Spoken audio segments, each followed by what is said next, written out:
ability to use this as a dryer separately from the wash program.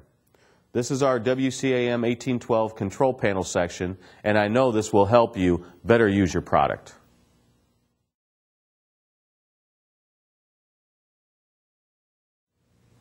Capacity has a huge influence on the performance of this machine, and there's really three types of loads that we can do in this product.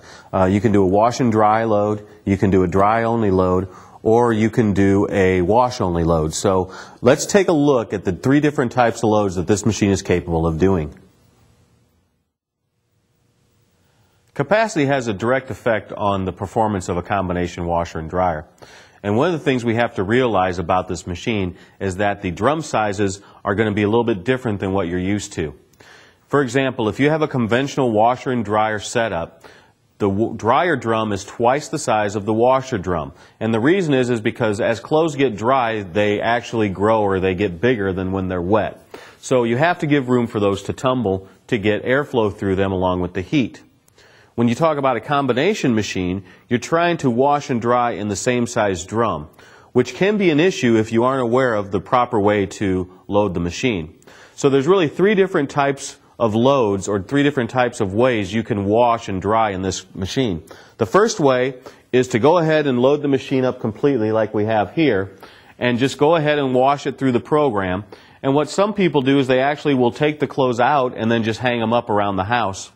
One of the things that you need to be aware of with this machine is that it spins at 1200 RPM, so you're not going to have a lot of water dripping off the clothes. They're going to be damp to the touch, but they're not going to be soaking wet like they would be out of maybe a top load machine that only spins at half that spin speed. So it's okay to go ahead and take these out and hang them up and dry clothes that way.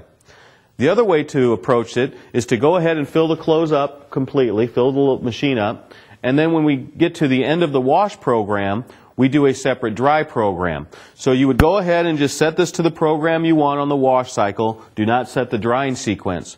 Once the wash cycle is complete, you would take out approximately half the clothes, which we're going to do right here. We're going to take out half this load of towels and go ahead and then set the machine up for a dry only on the program side and then set our time, and you now can do a separate dry program.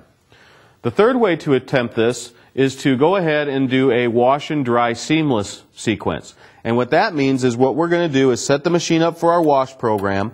We're then going to go ahead and set the dry time. And once the machine completes the wash section of the program, it's going to go right into the dry sequence. Now, if you try to do this with a full load, you're going to run into issues. And the reason is because if the clothes are completely filling up the drum, there's not going to be any room for air to flow through it, which means the clothes aren't going to come dry. And you can do this over and over again, and you still won't get a dry load because the clothes in the middle will never be able to free themselves up from the big load that you have there. So it's very important that we dry a half load.